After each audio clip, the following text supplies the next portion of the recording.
कि पार्टी के बड़े नेता बयान दे देकर सेना के मनोबल को गिराने की कोशिश कर रहे हैं। वो उस पर भी तो आपकी जवाब नहीं। अजय अरोड़ा जी, नहीं नहीं, अब इस बात पे आप इनकार नहीं कर सकते। सेना का सम्मान हम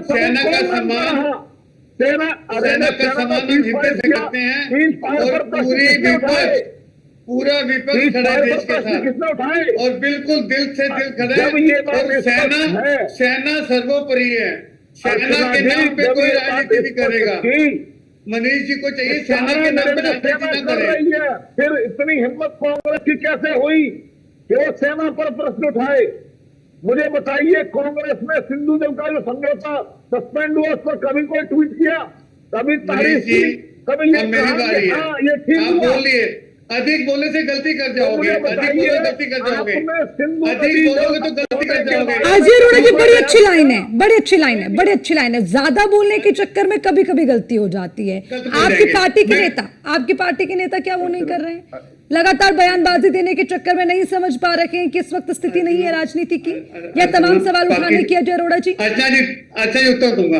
अच्छा जी, जिस प्रकार से हमारे देश के प्रधानमंत्री, हमारे प्रधानमंत्री, मैं हमारे बोल रहा हूँ, जिस प्रकार प्रोटोकॉल तोड़ते हुए नवाज शरीफ के घर गए थे, पाकिस्तान की मोहब्बत किसने दिखाई? पहले बिना प्रोटोकॉल के, बिना सूचना दिए देश को, और उनका हवाई जहाज अचानक लैंड हो गया पाकिस्तान में और नवाज शरीफ के घर में जाके केक काटा।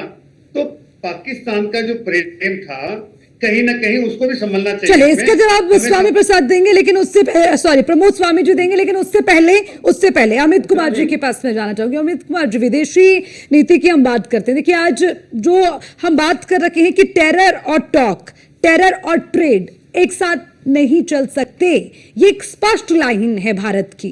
तो आपको लगता है जो सिंधु जल समझौता, सरकार का फैसला, ऑपरेशन सिंदूर, सेना की स्ट्रेटेजी, ये दोनों भारी पड़े हैं पाकिस्तान को? बिल्कुल मैम, एब्सोल्युटली राइट। क्योंकि आप सिर्फ वॉर फील्ड पर ही नहीं हराते हैं दुश्मन को, आप हराते हैं उसको पॉलिटिकल फैक्टर, इंटरनेशनल ग्राउंड पर आप हराते हैं। आप हराते हैं दुश्मन को उस पॉइंट पर जिस पॉइंट पर वो अपने आप को डिफेंड नहीं कर सकता। इंडिया की पॉलिसी हमेशा से क्लियर रही है कि वो पाकिस्तान को कहीं पर भी डिफेंड नहीं करने देगा।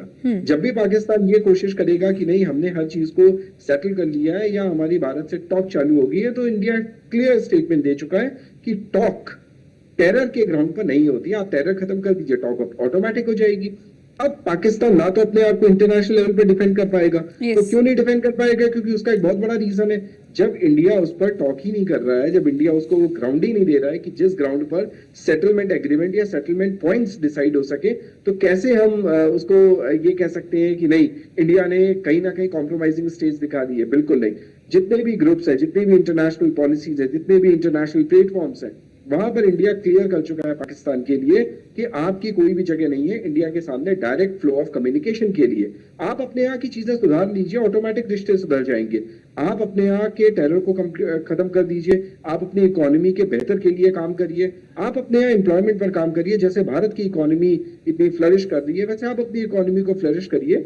जितने भी बॉर्डर डिस्प्यूट्स हैं आप इनको हटाइए, इंटरनेशननल वेल्थ और ग्रोथ एंड डेवलपमेंट के लिए काम करिए। ऑटोमेटिक चीजें अपने ग्राउंड पर आ जाएंगी, सेटलमेंट पर आ जाएंगी। आपकी जो टॉक की जो ख्वाहिश है, जो आप चाहते हैं कि इंडिया आपसे एक बायलिंगुअल प्रोडक्टिव टॉक करे, वो बहुत आराम से पॉसिबल है, लेकिन वो तभी पॉसिबल है जिसमें वक्त लगेगा। आप अपने आप को 2-3 साल बाद प्रूव करिए, एल्स तब तक हम आपको किसी भी इंटरनेशनल प्लेटफॉर्म पर अपने सामने खड़ा नहीं होने देंगे ना। ठीक है अमित जी, वापस लौटूंगी आपके पास, लेकिन प्रमोद स्वामी जी, एक बड़ा महत्वपूर्ण सवाल है। देखिए, सीज फायर को लेकर आप पर आरोप लगते रहे कि पाकिस्तान ने भीख मांगी और आपने दे दी। अब पाकिस्तान फिर भीख मांग रहा है, आप फिर भीख दे देंगे क्या? दूसरा सवाल ये कि सेना के पीछे छिपकर सियासत ना करें भाजपा, जवाब दीजिए। देखिए, ऐसा है कि जहां तक सीज फायर की बात है, ये बहुत बार स्पष्ट कर दिया गया है कि जब ब्रह्मोस मिसाइल, जब मीडिया में भी ये बातें आई हैं कि हमारी जब ब्रह्मोस मिसाइल ने 9 और 10 की रात को जब कहर बरपाया, और उसके बाद में जब उनके न्यूक्लियर प्लांट के ऊपर में भी बारे में भी बहुत सी खबरें आ रही है, तो विश्व के सारे ही देश चिंतित हुए। लेकिन हमने कहा कि अगर वो हमारा जो टारगेट था उनके आतंकवादी अड्डों को नष्ट करना था, आतंकवादी और आतंकवादियों के आकाओं को अड्डों को नष्ट करना था। हमारा टारगेट उनके सिविलियन को नष्ट करना नहीं था, सिविलियन को मारना नहीं था।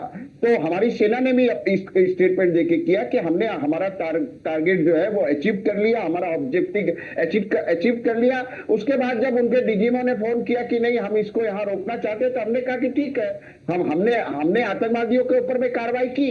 आप हमारे यहाँ कौन सा आतंकवादी कैंप है जो आप हमारे ऊपर हमला कर रहे हैं? तो जब उन्होंने ऑफर दिया तो हमने उस बात को मान लिया।